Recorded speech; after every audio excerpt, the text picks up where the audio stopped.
क्या? हाँ, अभी बोल रहे हैं 1 सप्ताह। और तो आज हम लोग उग्रवादी चरण के बारे में देखेंगे, ठीक है। तो पहले इस चीज को समझिए, न कर ला पहले 5-10 मिनट कर ला। अभी 7:30 वाले 7:45 कम से कम हो जीते हो करवा रहे हैं, शुरू करवा ठीक 8 से 9 चलेगा। सीक्रेट क्या है? सीक्रेट के साथ सुना है जैसे देखो जैसे लेट हो गया है।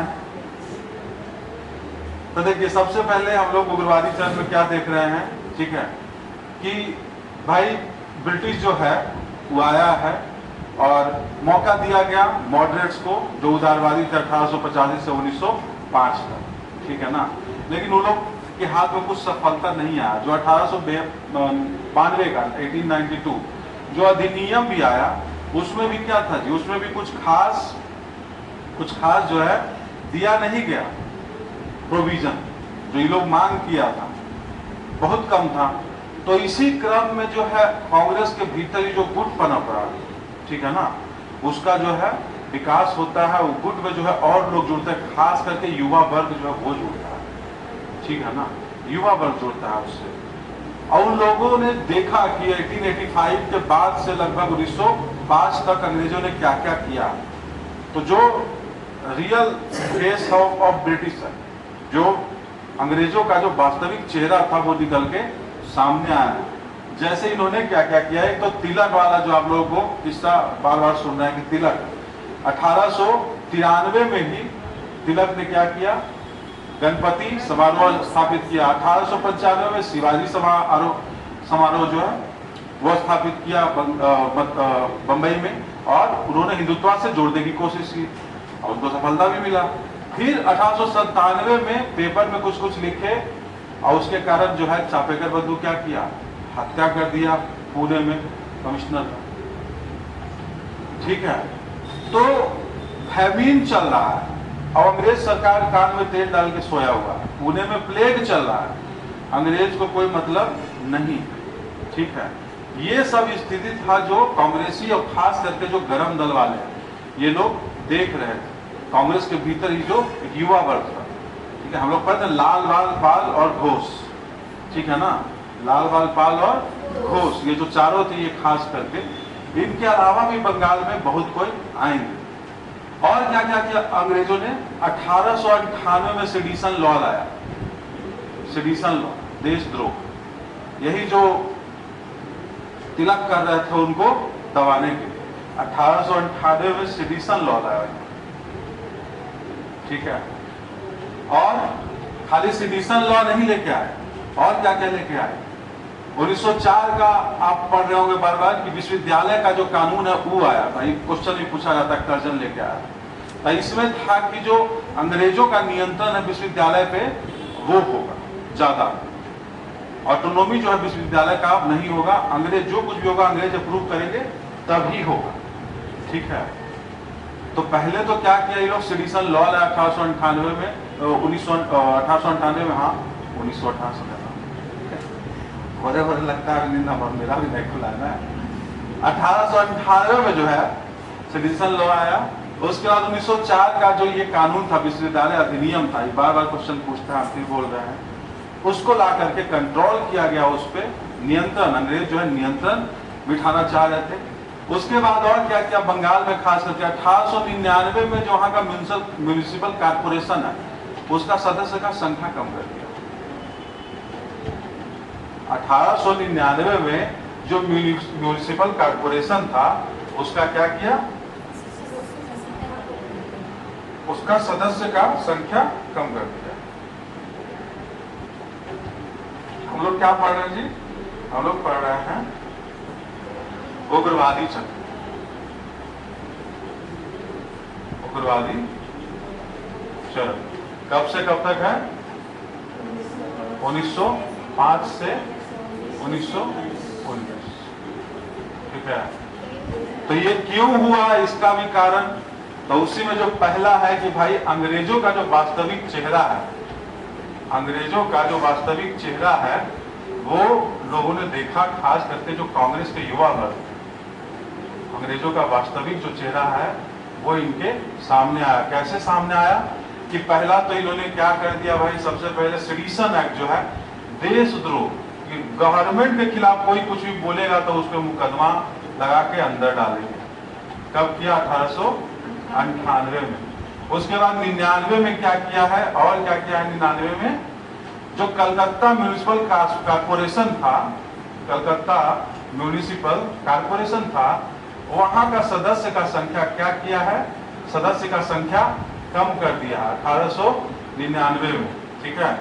और याद होगा चापेकर बंधु जो 1897 में उसको कोई मतलब दलील नहीं, खाली गवाह जो है बोल दिया कि यही दोनों भाई किया है। ठीक है। दोनों को क्या किया, सीधा फांसी पर लटका दिया, कोई कुछ नहीं, एकदम हिस्ट्री में, मतलब कोई ट्रायल नहीं हुआ। 1897 में जो चापेकर बंधु वाला था, कोई ट्रायल नहीं, सीधा क्या किया, जल्दबाजी में एकदम फांसी पे लटका दिया। ठीक है। मतलब जो कानून है, कानून वगैरह है, ट्रायल हुआ ही नहीं। ट्रायल जो है जिस तरीके से होना चाहिए था वो भी नहीं हुआ। ट्रायल मतलब समझ रहे हैं ना कि भाई अदालत किस लिए है, तो कुछ नहीं। और क्या किया गया, यही 1897 में ही क्या किया गया, तिलक को यही 1897 में जेल भेज दिया। काहे तुम लिखे, ठीक है, तुम जो है वो लिख बोले थे ना कि प्लेग है तो किसान जो है टैक्स देना बंद कर, पुणे में टैक्स देना बंद कर दो। और फिर वो एग्जाम्पल दिए थे अफजल खान वाला कि शिवाजी ने कैसे अफजल खान को गोरिल्ला पत्ती का यूज करके मारा, धोखे से मारा, तुम भी धोखा करो क्योंकि अंग्रेज जो है तुम्हारे ईमानदारी के लायक नहीं, तुम टैक्स मत दो। तो यहाँ पे तिलक को जो है क्या हुआ, जेल हो गया कि तुम लिखे इसलिए तुमको जेल। और जेल होता था 2 महीना 4 महीना नहीं, 6-6 साल के लिए देता। तो ये सब जो है ये क्या दिखा रहा है, ये दिखा रहा है कि भैया अंग्रेज जो है ये बदमाश, और खास करके जो कर्जनवा आया था ना, जो कर्जन था, ये बहुत ज्यादा बदमाश है। उसके बाद क्या हुआ है, देशद्रोह मुकदमा तो है था 1904 में, कौन ऑफिशियल सीक्रेट एक्ट, मतलब गुप्त कानून, सीक्रेट एक्ट, सीक्रेट कानून। सब कानून क्या दिखा रहे आप, एक तो आप जो है वो सेफ्टी भाल वाला जो मॉडरेट वाला थ्योरी है वो है, और दूसरा में आप क्या कर रहे हैं, दूसरा में जो है आप शिकंजा और कसते जा रहे हैं जो असंतोष वर्ग। ठीक है। तो ये जो है वास्तविक चेहरा अंग्रेजों का क्या किया, निकाल करके रख दिया। ठीक है। यूट्यूब पर रहेगा तो देख लीजिएगा, फोटो खींच के कितना फोटो खींच कर लीजिएगा। तो यहाँ तक क्लियर, अंग्रेजों का वास्तविक चेहरा जो है कैसे सामने आया। खींचे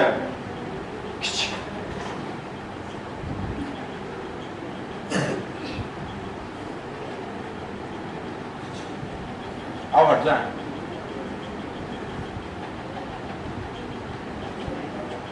की बोल रहे, याद है सबकी, ऊंची नाम है इनका, तनुजा, सब याद है। तो तबियत खराब है, नहीं याद होता, सब पढ़ने के चक्कर में कुछ याद। अच्छा हो जाएगा सब, अभी समय है। चलिए इसके बाद दूसरा चीज हम लोग देखते हैं, इसी में दूसरा चीज क्या था जी, इसी में दूसरा चीज जो था, इसमें दूसरा चीज ग्रोथ ऑफ सेल्फ रिस्पेक्ट, आत्मविश्वास और आत्म सम्मान की जो लड़ाई है, इसको अब बल मिलेगा। किसको बल मिलेगा, आत्मसम्मान और आत्मविश्वास, आत्म सम्मान और आत्मविश्वास की लड़ाई। मतलब ये जो अनुनय विनय नहीं करते थे कि मिलॉर्ड मिलॉर्ड प्लीज मिलॉर्ड, मान लीजिए मिलॉर्ड, हमें बहुत अच्छा आदमी है मिलॉर्ड, जो उदारवादी नहीं करते थे अंग्रेजों के साथ, तो उसी को देख करके ये लोग कांग्रेस के अंदर ही जो था ये क्या बोला कि भैया हमको आत्मसम्मान चाहिए और आत्मविश्वास हमारे अंदर होना चाहिए, ये गिड़गिड़ाना बंद कर दो। तो इसी के चक्कर में तो पहले तिलक थे, सीधा बोले कि स्वराज हमारा जन्मसिद्ध अधिकार है, हम इसे लेके रहे। ठीक है। तो तिलक तो खैर थे ही मेन, तिलक के अलावा फिर वो जो लाला लाजपत राय हैं, बिपिन चंद्र पाल और अरविंद घोष है। अरविंद घोष का फेमस किताब न्यू लैंड फॉर ओल्ड इसी पे कटाक्ष करते हुए उन्होंने बहुत कुछ लिखा। लेकिन जो मेन आता है इसमें गाइडेंस, वो आता है विवेकानंद का। विवेकानंद क्या बोलते हैं जी, याद है? विवेकानंद बोलते हैं दो चीज जो है इसमें बहुत तगड़ा बोलते हैं विवेकानंद। एक तो बोलते हैं कि जो अपर क्लास है वो मर चुका है, दोनों तरीके से मर चुका है। किन किन तरीकों से मर चुका है? विवेकानंद ने कहा कि जो अपर क्लास है, उच्च वर्ग है, कांग्रेस में खास करके याद होगा आपको कि वकील और डॉक्टर और पत्रकार यही सब हुआ करते थे, तो उन्हीं को देखते हुए बोला कि जो उच्च वर्ग है वो क्या हो चुका है? मृत हो चुका है, मृत हो चुका है। अब मृत मतलब कैसे? दोनों तरीके से, नैतिक भी और शारीरिक, दोनों रूप से मृत हो चुका है। कौन?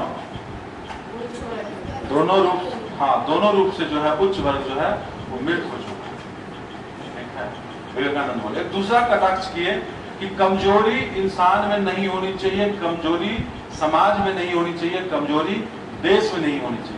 अगर आपको कमजोरी दिख रही है तो आप उसको खत्म करो, नहीं तो आप खुद खत्म हो जाओ। ये कटाक्ष था कमजोरी को लेकर के इनको अंग्रेजों के कि आप कुछ भी मांग जो है अंग्रेजों के सामने रख रहे हो तो आपको जो है मिल नहीं रहा है, ये आपकी कमजोरी है। तो हालांकि ये जो विवेकानंद थे बिल्कुल स्पिरिचुअल थे, बिल्कुल आध्यात्मिक थे, लेकिन इन्होंने जो है देश को रास्ता दिखाने का काम किया कि अपने अंदर आत्मविश्वास जगाओ, आत्मसम्मान जगाओ। ये तुम गिड़गिड़ाते हो ना, मिलॉर्ड मिलॉर्ड, बंद करो बहुत।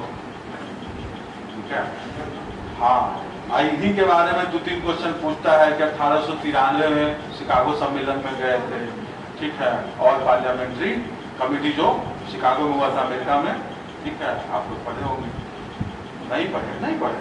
1893 में शिकागो में सम्मेलन हुआ था, स्वामी विवेकानंद वहां गए। शिकागो सम्मेलन धार्मिक क्या था जी? शिकागो सम्मेलन धार्मिक था। हाँ, क्या था? धर्म सभा। ठीक है, वहां से इनको काफी यही बोला था इन्होंने, भाइयों एवं बहनों। इससे पहले लोग लेडीज एंड जेंटलमैन बोलते थे, तो इन्होंने भाइयों एवं बहनों, ब्रदर्स एंड सिस्टर्स। हाँ, तो ब्रदर्स एंड सिस्टर जो बचपन में आप पढ़े होंगे यहीं से शुरू होता है। ठीक है, तो इन्होंने जो है मार्ग दिखाया, खास करके जो गरमपंथी थे उनके अंदर ये विश्वास जगा कि बात ठीक है, हमें अगर फॉलो ही करना है किसी को तो विवेकानंद को फॉलो करो। ठीक है, जो अगर कमजोरी है तो इन्होंने ये बोला था, दूसरा बात इन्होंने बोला था कि जो कमजोरी है उसको दूर करो। कमजोरी जो है ना देश में होना चाहिए, ना व्यक्ति में होना चाहिए, ना व्यक्ति में होना चाहिए, ना समाज में होना चाहिए, ना देश में होना चाहिए। ठीक है, अगर इसको दूर नहीं करोगे तो खत्म हो जाओगे। कमजोरी जो है क्या करता है? खत्म कर देता है इंसान को, तो आप कमजोरी को खत्म कीजिए। ठीक है ना, तो इस तरीके से इन्होंने क्या है मार्गदर्शन प्रस्तुत किया। इवन दो कि क्या थे, ये आध्यात्मिक गुरु थे। अब इन्होंने बोला था कि विवेकानंद आध्यात्मिक गुरु है या आध्यात्मिक पिता है। अरे बाप रे बाप, आध्यात्मिक पिता। जरी सुखा मारिए, गेस मारिए, जरी सुखा। आध्यात्मिक पिता नहीं, वो क्या बोलेंगे, वो तो इसी लाइन में थे ना। बोस, सुभाष चंद्र बोस ने इनको आध्यात्मिक पिता कहा था। बोस ने गांधी को राष्ट्रपिता कहा। अब महात्मा किसने बोला था महात्मा गांधी को? रविन्द्रनाथ टैगोर। महात्मा की उपाधि चंपारण के बाद दिए। खैर, तो ये देखिए आत्मसम्मान वाला इन्होंने जो है काफी कुछ किया आत्मसम्मान के लिए। इसके बाद आगे अगर देखिए कि और क्या क्या जो है चल रहा था देश में, तब तीसरा चीज जो चल रहा था वो चल रहा था भैया एजुकेशन और अनएम्प्लॉयमेंट। एजुकेशन और अनएम्प्लॉयमेंट, शिक्षा और बेरोजगारी अपने चरम पे। तो जब शिक्षा और बेरोजगारी अपने चरम पे रहेगी तो बंदा क्या करेगा?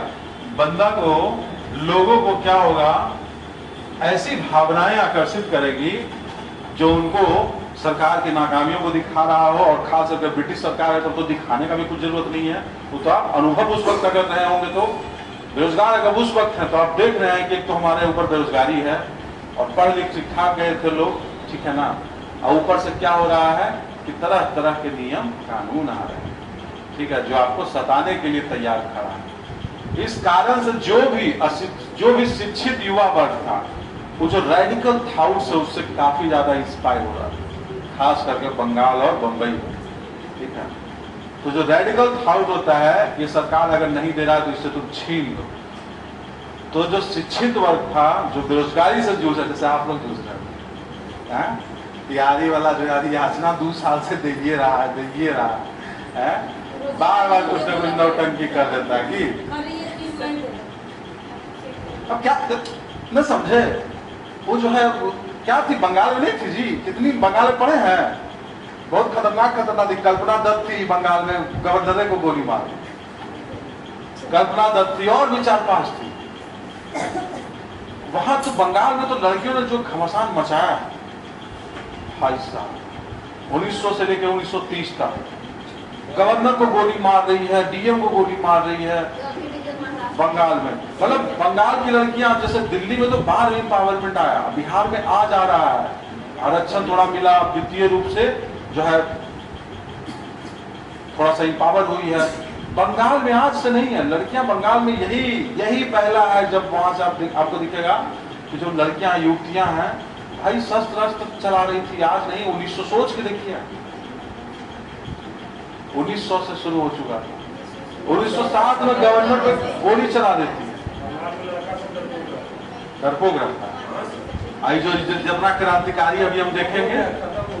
हाँ, अब जो माहौल बदला है, लड़का जो है भावुक हो गया है, अब वहाँ जो है डफली गैंग है, वहाँ जो है अब जो बंगाल में जो है अब तो थोड़ा सा जो है दिखता है कि बंगाल वो नहीं रहा जो 100 साल पहले हुआ करता था, 50 साल 70 साल पहले था। ये बात है, बंगाल अब थोड़ा सा अजीब हो गया है। ठीक है, अब वहाँ जो है लड़का लड़की बन रहा है, लड़की लड़का बन रहा है, वो सब हो रहा है। और खैर वापिस लौटते हैं इधर। तो बंगाल में आप क्या देख रहे हो, बंगाल में नहीं पूरे देश में शिक्षित और बेरोजगार वर्ग जो है वो काफी गुस्से में है, काफी, है ना।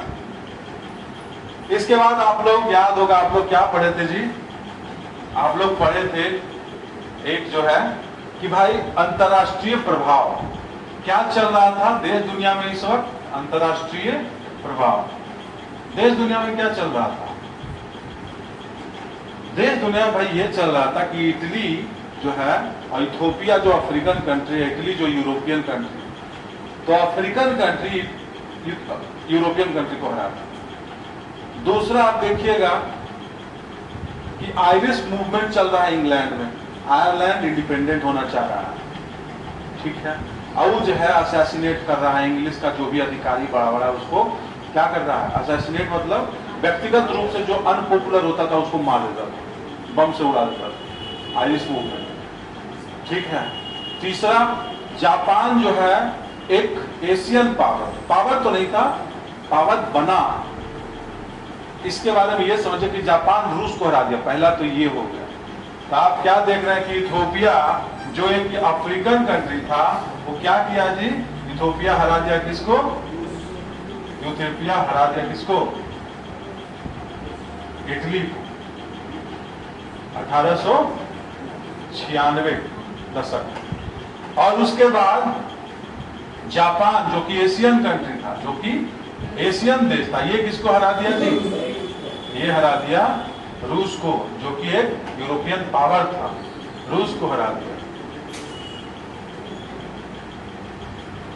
रूस को हरा दिया।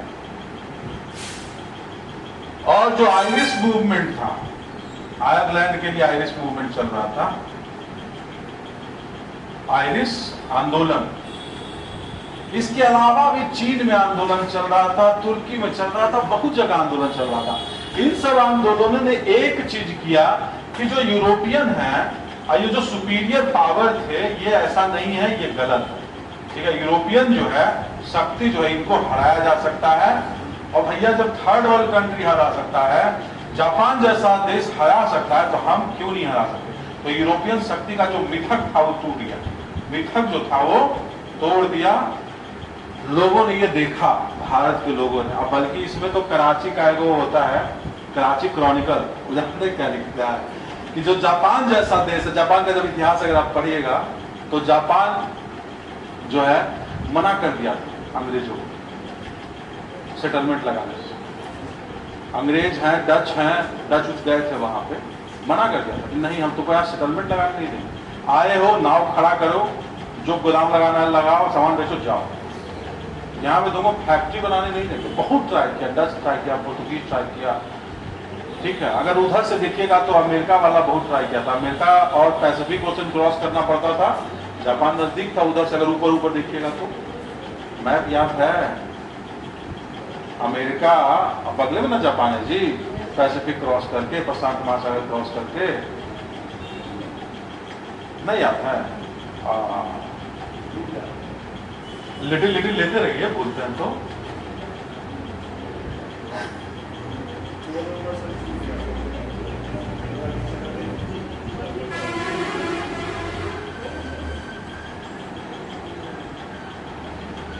अभी तो 12 नंबर तक है, कितना खिचिक खिचिक कीजिएगा, वीडियो वैसे खिचिक खिचिक कर लीजिएगा। हो गया, हो गया, लीजिए एक बार आप खिचिक कीजिएगा। ये वाला मेरा फोटो अच्छा है जी, नहा के नहीं आया वो बड़ा। की कहना चाह रहे हैं तुम, काहे को साले बोले नहीं को साल है आइए गया है प्रशांत किशोर जी, आइए तो वो नहीं रहेगा, वो नहीं रहेगा, हम तो नहीं लगेगा, हम तो खुद ही बोल रहे हैं। आप नहीं बोल सकते हैं इसको डालना है, नहीं तो हमको उठा लिया जाएगा, कोई ठीक नहीं है। इससे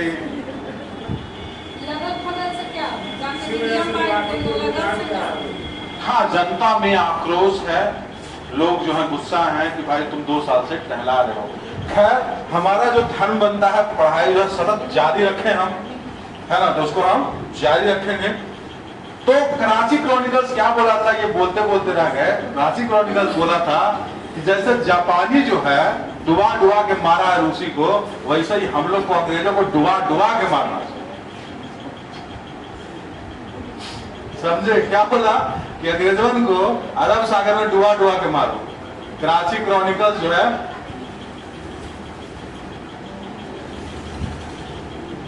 कराची क्रॉनिकल जो है ये लिखा है अपने अखबार में 1906 में कि डुबा डुबा के इनको मारो, ठीक है। जब हाँ, जापान के बारे में जो हम इतिहास बताए थे कि जापान जो है वो सीधा मना कर दिया था। और जब देखिएगा मैप, अगर देखिएगा आप मैप, अगर जब आप पढ़िएगा तो आपको दिखेगा कि भैया यहां पे आपको दिखेगा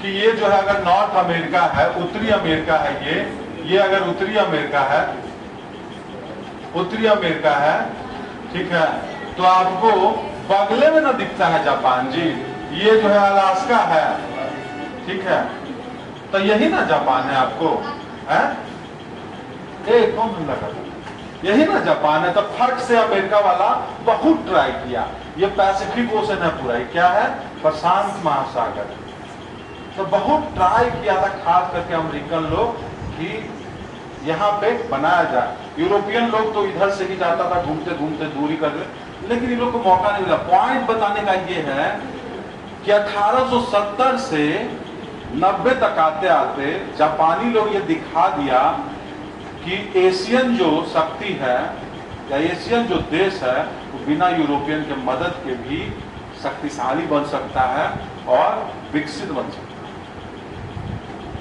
है। नमूना पेश किया 1905 में जब रूस को हरा था, ठीक है।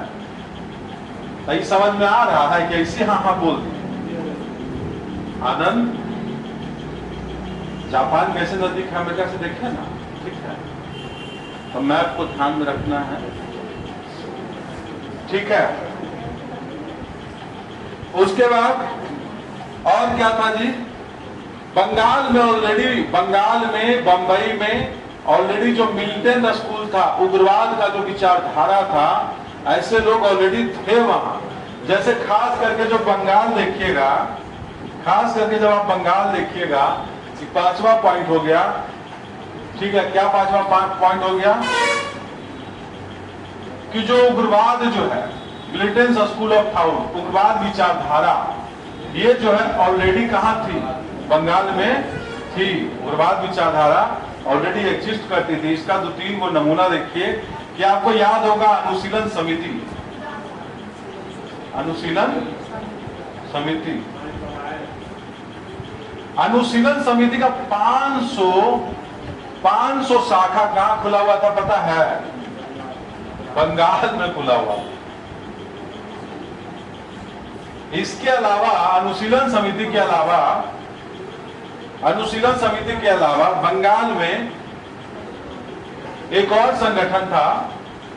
क्या नाम था जी? याद आ रहा है नाम?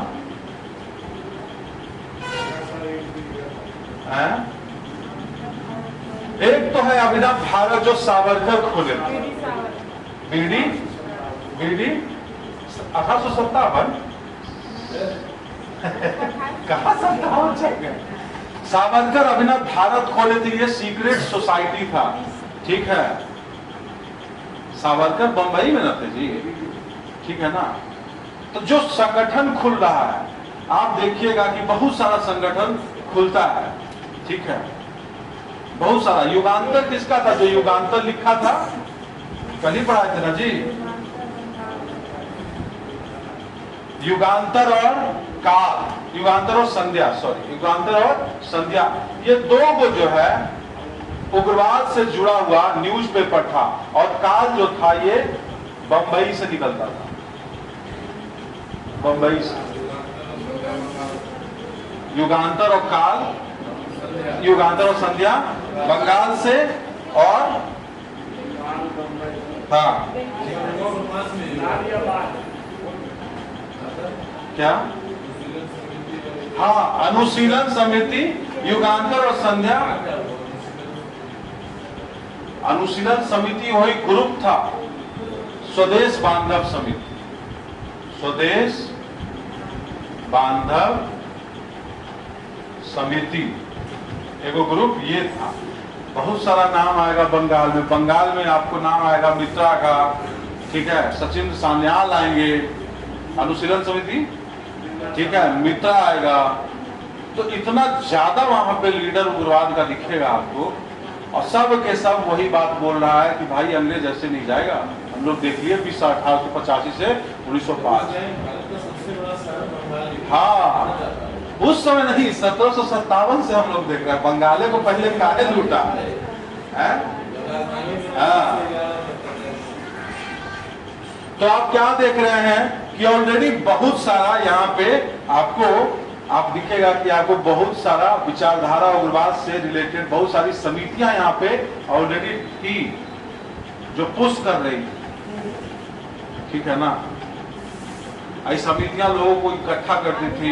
युवा वर्ग जो है इससे काफी जल्दी जुड़ता था, क्योंकि ये सीधा सीधा मुद्दों को बताते थे कि अंग्रेज तुम्हारे साथ क्या कर रहे हैं, ठीक है। देखेंगे इसके बाद तिलक के बारे में हम लोग देखे थे कि तिलक जो है फर्ग्यूसन कॉलेज खोलते हैं, कहाँ? बंबई में, ठीक है। इसी तरीके से जब आगे बंगाल विभाजन होगा तो उस वक्त जो है अरविंद घोष एक नेशनल कॉलेज खोलेंगे कलकत्ता में, और अरविंद घोष उसके प्रिंसिपल हो, ताकि लोग क्रांतिकारी भी थे और अध्यापक भी थे, ठीक है। नहीं अध्यापक थे भाई, पैसा वैसा नहीं। जिनका भी नाम तुम देख रहे हो खास करके क्रांतिकारी वालों में, वो पैसा वाले नहीं थे। पैसा वाले कौन थे? उदारवाद, जो कहते थे मिलॉर्ड प्लीज मिलॉर्ड, हमको हम देते तो बाद में ना पैसा बनाए। अच्छा ठीक है, अम्बेडकर पैसा।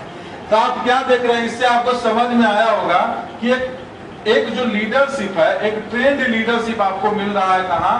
एक जो ट्रेंड लीडरशिप है, एक जो है प्रशिक्षित, ऑलरेडी प्रशिक्षित जो है नेता, जो याद दिया था, जो 57 में भूल हुआ था, ये भूल दोबारा जो है नहीं होगा। तो जो प्रशिक्षित जो है नेताओं का जो समूह है वो आपको मिल रहा है, जो खास करके नेहरू जी आपको याद होंगे। नेहरू जी जो है बंगाल विभाजन के समय नेहरू जी क्या करेंगे? जो गरम दल वाला है उसका सपोर्ट कर देंगे, क्योंकि उनको दिख रहा है। नेहरू जी 1765 से ना कर रहे थे जी, 65-66 से, 1865-66 से, सॉरी 1865-66 से ना कर रहे थे, ईस्ट इंडिया संघ जो बनाए उनको दिख गया तो वो जो है सपोर्ट भी किए, ठीक है ना। और ट्रेंड लीडरशिप तो ये 1857 वाला नहीं है, यहाँ पे बहुत सारे नेता ऐसे हैं जो ऑलरेडी जो है संग्राम देख चुके हैं। इतना जो सेडिशन एक्ट लगा है ना, तब बताइए ये सब मिलके क्या करेगा? आदमी को धकेलवे ना करेगा कि तुम मारो बम, और नहीं धकेलेगा तो कुछ देर में आओ धकला जाएगा। देखिएगा कुछ देर में क्या करेगा। कुछ देर में क्या होगा जी? Announcement of partition of Bengal. ये सब चीज जब चल रहा है, पीछे से करजनवा जो बदमाशवा है वो क्या करेगा? लॉर्ड करजन 1899 से 1905, ये इतना बदमाश होता है, इतना बदमाश होता है जिसका कोई अंत नहीं। जो विश्वविद्यालय एक्ट आया, ऑफिशियल सीक्रेट एक्ट आया, जितना तरीके से हो सकता है ये क्या करेगा? क्रश करने का कोशिश करेगा। और नहीं कुछ समझ में आया, लास्ट में तक कहता बंगाल को विभाजित कर दो। पत्राचार के बारे में आप लोग को बोले थे, तो पत्राचार में ये खुला है कि जो रिजले, जो उस वक्त का सेक्रेटरी था, रिजले, ठीक है, होम सेक्रेटरी था ऑफ इंडिया, रिजले बोलता है कि बंगाल में जो क्रांतिकारी गतिविधियां जो चल रही है उसको क्रश करना बहुत जरूरी है। और ऐसा वो उदारवादी से जुड़ा हुआ था, ऐसा उदारवादियों का भी कहना है कि बंगाल में जो है बम विस्फोट कभी भी हो सकता है। तो रिजले लिखा था, इंग्लैंड लिखा था कि बहुत जरूरी है कि बंगाल का हम विभाजन करें और इसको जो है हम विस्फोट होने से बचा दें, ठीक है, कि बंगाल विस्फोट होने वाला है। याद है ना 1857, तो ही बोला बंगाल विस्फोट होने वाला है, जरूरी है कि हम बंगाल को विभाजन कर दें। तो बंगाल विभाजन जो है करजनवा ये जो है अनाउंस करेगा 19 या 20 जुलाई को। कहीं पे एनसीईआरटी में 20 है, वैसे 19 है। जुलाई 1905 को बंगाल विभाजन क्या होगा? घोषणा होगा, बंगाल विभाजन का घोषणा होगा, ठीक है। अच्छा, बंगाल विभाजन का घोषणा होगा तो आपको पता है इसके पीछे का बैकग्राउंड जानिए कि जो 31 मिलियन है, 31 मिलियन मतलब लगभग 3 करोड़ 10 लाख मिलियन लोग जो है वो होता है पूर्वी बंगाल में, जो ढाका वाला एरिया। इनका कहना था कि प्रशासनिक आधार पे जो है सहज रूप से हम प्रशासन कर सके, इसलिए हम जो है बंगाल को विभाजित कर रहे हैं। लेकिन असली कारण हम आपको रिजले वाला बताए कि रिजले क्या बोला, बंगाल में विस्फोट होने वाला है, उसको जरूरी है। अब कांग्रेस के उदारवादी जो नेता हैं उनसे उन्होंने ही ये बोला है कि भाई बंगाल में लोग जो है असंतुष्ट है। अब आप बताइए कि लाला लाजपत राय का सुरक्षा वाला जो शक्तिपाल सिद्धांत था वो सही था कि गलत था? सही था ना जी। वही फिर क्या हुआ, 31 मिलियन पूर्वी बंगाल में जो है मेजॉरिटी यहाँ पे मुस्लिम है, सब नहीं लेकिन मेजॉरिटी जो है मुस्लिम्स है। और इधर 54 मिलियन, 5 करोड़ 40 लाख, 54 मिलियन कहाँ? पश्चिम बंगाल में। लेकिन मजे की बात देखिए आप कि जो पश्चिम बंगाल में 54 मिलियन है, ये हिंदू मेजॉरिटी तो है ही, लेकिन इसमें बंगाली जानते हैं कितना है? बंगाली जो है इसमें 54 में से बंगाली जो है सिर्फ और सिर्फ 18 मिलियन ही बंगाली है। बाकी 36 मिलियन जो है वो बिहारी है, और हम लोग हैं बिहारी और उड़िया। तो उग्रवादियों को तो ये दिखना था कि तुम क्या करना चाह रहे हो, तुम धर्म के नाम पे बांटना चाह रहे हो कि किसी तरीके से जो है कुचल दिया जाए। भाई तुमको अगर बांटना था तो बिहार और उड़ीसा में बांटते जी, बंगाल से 36 मिलियन है, तो तुम पूर्वी बंगाल और पश्चिमी बंगाल क्यों डिवाइड कर रहे हो? कहा कि हिंदू मुस्लिम तुमको करवाना है। आगे देखिएगा पूर्वी बंगाल में तो ऐसा हो जाता है, एक वो स्टेप है अंग्रेजों का, करजनवा का, कर्जनवा यही 1905 में जा करके जानते हैं क्या बोलेगा कर्जन?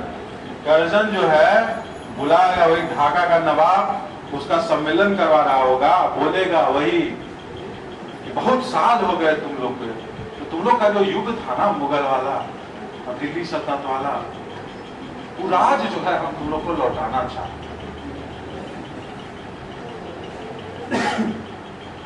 लॉर्ड कर्जन सीधा सीधा सम्मेलन में ये बात बोला है, ढाका का सम्मेलन जो आगा खां वगैरह करवा रहा था उसके सम्मेलन में बोला कि हम जो है निवेश करना चाहते हैं पूर्वी बंगाल के मुसलमानों में, क्योंकि हिंदू जो है पश्चिम बंगाल का वो तुमको आगे नहीं बढ़ने देगा, और निवेश करने के लिए हम 14 लाख रुपया दे रहे हैं तुमको। ये दूसरा स्टेप था। और तीसरा स्टेप था कि जो इतिहास लिखा गया वो इस तरीके से लिखा गया कि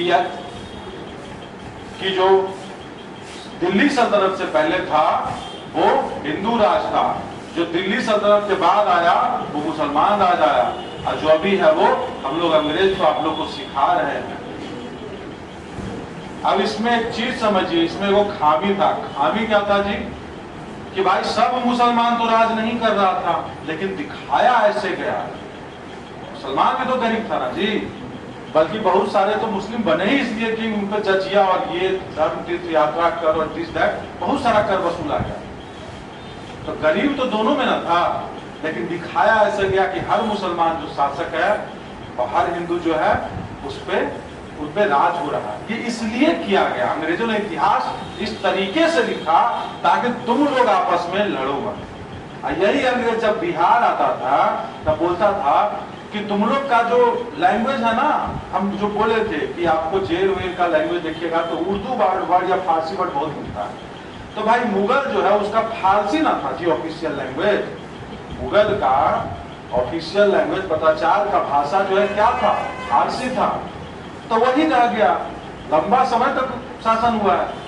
तो यही अंग्रेजा जब बिहार आता था तो हिंदुओं को भड़काता था कि भाई तुम लोग का तो हिंदी है, यहाँ उर्दू का खाली शब्द है।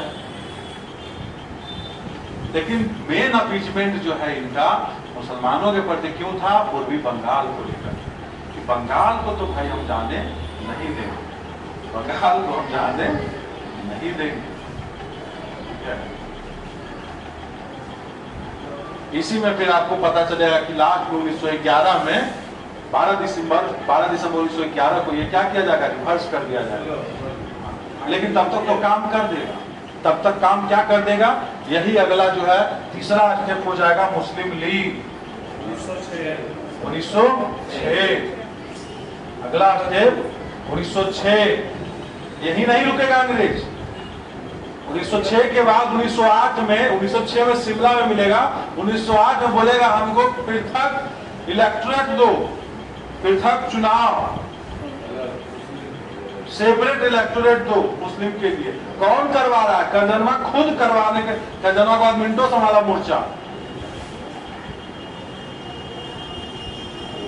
तो इसके बाद क्या करेगा? पहले मुस्लिम लीग बनाएगा। मुस्लिम लीग के बाद कि भाई हमको 1908 में बोलेगा पृथक इलेक्टोरेट दो, पृथक प्रवाचन, सोते सोते प्रवाचन निर्वाचन करने लगते हैं।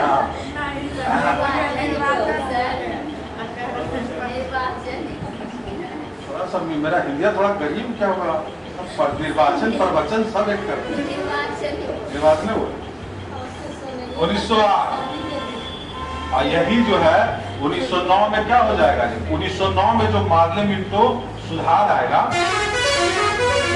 मार्ले मिंटो सुधार कम और बिगाड़ ज्यादा रहता है। मार्ले मिंटो जो सुधार आएगा उसमें क्या करेगा? उसमें इसको एक्सेप्ट कर लिया जाएगा फिर तक निर्वाचन को 1909। तो देख रहे हैं अंग्रेज अपना काम कर दिया। तुमको लग रहा है कि तुम्हारा जीत हो गया 1911 में, खेल तो यहाँ हो गया। फूट डालो राज करो। 1905 से 1911 के बीच तो ऐसा हुआ है कि इसी के बाद जो है देश विभाजन होने से नहीं रुकेगा। ठीक है? हाँ ठीक है ना।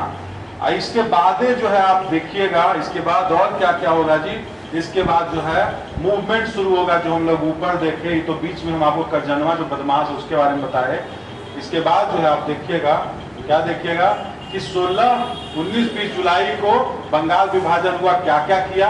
अब इसी के विरोध में जो है, इसको बीच में कहानी हम बता दिए, इसी के विरोध में 7 अगस्त को क्या होगा जी, 7 अगस्त को बहिष्कार जो है प्रस्ताव पारित किया जाएगा। बोला जाएगा कि हम जो है करेंगे, तो 7 अगस्त को बहिष्कार के बारे में कि हम जो है बहिष्कार करेंगे इस चीज का। और जिस दिन जो है लागू होगा, कब लागू होगा, 16 अक्टूबर। बोले थे याद रखिएगा, जुलाई, अगस्त, अक्टूबर, 20 जुलाई, 19 जुलाई दोनों है, ठीक है। उसके बाद 7 अगस्त डेट नहीं याद सकते, लेकिन क्रम कम से कम याद रखिए। और 16 अक्टूबर याद रखिएगा, जब जो क्या होता है, ये जो घोषणा किया था ना पद्मसभा बंगाल विभाजन का, ये जो है प्रभावी हो जाएगा बंगाल विभाजन। तो इस दिन जो है पूरा शोक मनाया जाएगा बंगाल विभाजन के दिन। रक्षाबंधन, हिंदू मुस्लिम राखी बांधेगा, लेकिन खेलवा तो हो ना जाएगा, पीछे से तो खेल हो रहा है। आप देखिएगा बंगाल विभाजन में जो एक नाम सुनते होंगे, अब्दुल कलाम आजाद, वो भैया उग्रवादी संगठन ज्वाइन कर लिए। तो कुछ मुस्लिम ऐसे थे, ठीक है, एक अब्दुल रसूल थे, एक लियाकत करके बैरिस्टर थे, दूसरे वाले लियाकत अली खान नहीं, दूसरा। तो ये लोग भी जो है जुड़ गए बंगाल विभाजन। तो कुछ मुस्लिम्स जुड़े थे, लेकिन जो पूर्वी बंगाल में जो खास करके नवाब के इन्फ्लुएंस में थे, ठीक है। इसका भी एक कहानी है कि मुस्लिमों ने क्यों सपोर्ट किया, ठीक है। नहीं 1857 के बाद आप लोग को बताया था कि सबसे ज्यादा मुसलमानों को टांगा अंग्रेजों ने। 27,000 मुस्लिमों को कहां टांग दिया था जी, चांदनी चौक में। 1857 के बारे में अंग्रेजों का कथन था, ये मुसलमानों के द्वारा उकसाया हुआ विद्रोह है, 1857 वाला। तो उसके बाद जो लाठी बरसा है, भयंकर बरसा। लेकिन 1857 के बाद 1870 आया, और 70 के बाद अंग्रेजों ने ये किया कि नहीं, अब हमको कुछ और गेम खेलना पड़ेगा। तो 1870 के बाद फिर धीरे धीरे क्या करते हैं, वो अपीजमेंट शुरू कर देते हैं मुस्लिम के साथ। सबसे बड़ा दिक्कत ये रहा कि शिक्षा नहीं जा पाया, शिक्षित वर्ग बहुत कम रहे मुस्लिम में। और इस कारण से क्या होता है कि जो जमींदार है वो इन्फ्लुएंस इजिली कर पाए। हिंदू में नहीं था, हिंदू महासभा बनेगा 1915 को, लोग नकार देंगे और लोग जुड़ेंगे, लेकिन नकार भी देंगे। तो हिंदुओं में जमींदार नहीं थे, ज्यादा थे, लेकिन पढ़ा लिखा वर्ग भी बहुत ज्यादा था जो नकार दिया करता था, ज्यादा कुछ एक्सट्रीमिस्ट कोई बोलता था, ठीक है। तो ये सब चल रहा था, बहुत सारा कारण था जिस कारण से आपको दिखेगा कि बंगाल विभाजन के समय उन्होंने सपोर्ट किया, ठीक है। अंग्रेजों ने तोड़ मरोड़ के पेश किया था चीज। तो 16 अक्टूबर बंगाल विभाजन, पूरा बंगाल में क्या हो जाएगा जी, शोक चलेगा, शोक सभा जो है आयोजित किया जाएगा हर जगह। आनंद मोहन बोस जो है वो फेडरेशन हॉल जो है स्थापित करेंगे, और जो 50,000 का भीड़ है उसको संबोधित करेंगे कि फेडरेशन हॉल मतलब हम सब एक हैं, अलग नहीं है। आनंद मोहन बोस, शुरू में सुरेंद्र नाथ बनर्जी जो मॉडरेट थे, उदारवादी, वो जो है पूरा चर्चा चलाएंगे बाद में। लेकिन आप देखोगे कि अंग्रेजवन जो है बदमाश ना है, क्या करेगा पता है, कि जो बंगाल विभाजन के बाद जो कुछ भी चल रहा था, जो इनको पूरा का पूरा फ्री हैंड मिल गया, क्योंकि उदारवादी कुछ कर नहीं पा रहे थे, हम लोग देखे हैं इस बात को। तो 1905 में आपको देखिएगा कि 1905 में जो कांग्रेस का सम्मेलन होगा, गोपाल कृष्ण गोखले भी क्या करेंगे, गोखले बनारस में सम्मेलन होता है, गोखले कहेंगे कि ठीक कह रहा है, बहिष्कार तो होना ही चाहिए, बहिष्कार का अनुमोदन किया गया, ठीक है। इससे 4 कदम आगे बढ़ के जो डिमांड रखे, कौन डिमांड रखा 4 कदम आगे बढ़ के, जो गरम दल वाले हैं, बहिष्कार, स्वदेशी अपनाओ, विदेशी का बहिष्कार करो, और असहयोग करो, जहां तक हो सके असहयोग करो, और राष्ट्रीय शिक्षा नीति। 4 को जो है, शोक सभा में बहुत सारा चीज होता है। लोग जो है नंगे पैर जो चलना शुरू कर देते हैं, गंगा में स्नान करते हैं, राखी बांधते हैं, हिंदू मुस्लिम एक दूसरे को राखी बांध रहे हैं, ठीक है। हाँ, तो रक्षाबंधन, वही रक्षाबंधन यही होता है शोक शरद रक्षा बंधन बहुत पहले से मनाया जा रहा है। यहाँ पे राखी बांधे थे हिंदू और मुस्लिम एक दूसरे को, ठीक है। तो 1905 में गोखले ने सपोर्ट किया, ठीक है। जो गरम दल वाले हैं वो आगे निकले 4 कदम, अब 4 मांग रखे हैं, चारों प्रस्तावित बोले प्रस्ताव को हमारा पारित करो, बहिष्कार भी करना है, स्वदेशी भी अपनाना है, राष्ट्रीय शिक्षा नीति भी करना है। तो वही जो है 1906 में जो है आपको राष्ट्रीय शिक्षा नीति बनता है। रिपीटेड क्वेश्चन पूछा जाता है यहाँ से, राष्ट्रीय शिक्षा नीति बनाया जाएगा 1906 में। अंग्रेज लोग झुकने वाला नहीं ना था। जानते हैं क्या करेगा, बरिसाल में आयोजन हो रहा है, जाके लाठी और बम मतलब बरसाना शुरू कर देगा, बहुत सारे लोग जख्मी होता है, कुछ लोग मर भी जाता है। उसके बाद जो 1907 में लाला लाजपत राय, अजीत सिंह जो हम बोले थे इसको पैन इंडिया तिलक बना, तिलक बोले कि बंबई तक नहीं रहेगा, सॉरी बंगाल तक नहीं रहेगा, बंबई और मद्रास हर जगह होने लगा। तो जो पंजाब वाले हैं लाला लाजपत राय और अजीत सिंह, ये दोनों को जेल करने के लिए बोला जाता था, दोनों जो है विदेश भाग जाते हैं।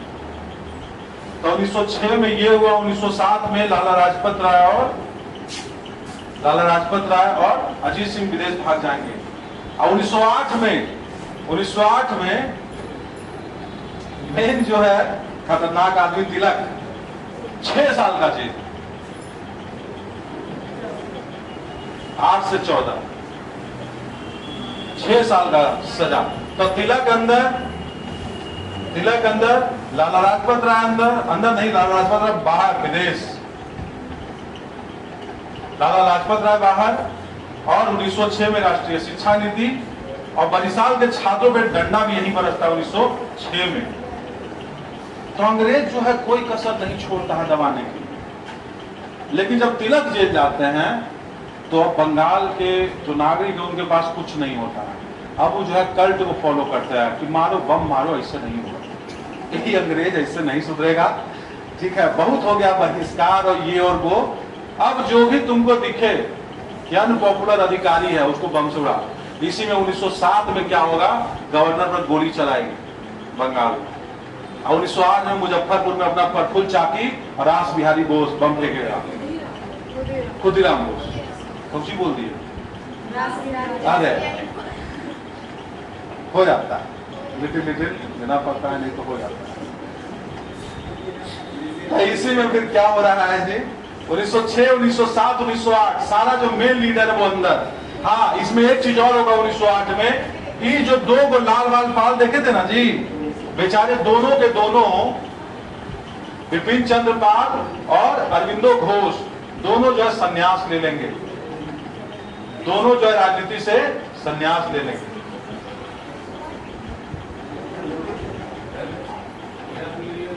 तब भाई तिलक 6 साल के लिए चले गए अंदर। अब भाई ये लोग थोड़े, उनका अपना कारण रहा होगा। जो अरविंद घोष हैं वो आध्यात्मिक थे। तिलक गए जेल ना, ये जाके वहां अंडमान में बैठल थे, अंडमान या कौन सा जगह है, पांडिचेरी साहब, जाके वहां बैठ गए और वहां किताब लिखने लगे। तो ये अध्यात्म को अपना लिए। और जो विपिन चंद्र पाल है, ठीक है ना, ये थे लेकिन साइडलाइन बिल्कुल हो गए। तब आपको क्या दिख रहा है कि कोई नहीं है, तब बंगाल का जो है अब बम मारना शुरू कर देगा। 1907 में बंगाल में ही गवर्नर पर गोली चला देगा, ठीक है। और 1908 में यही जो अनुशीलन समिति वाले हैं, ठीक है, और स्वदेश बांधव समिति, हाँ आ रहे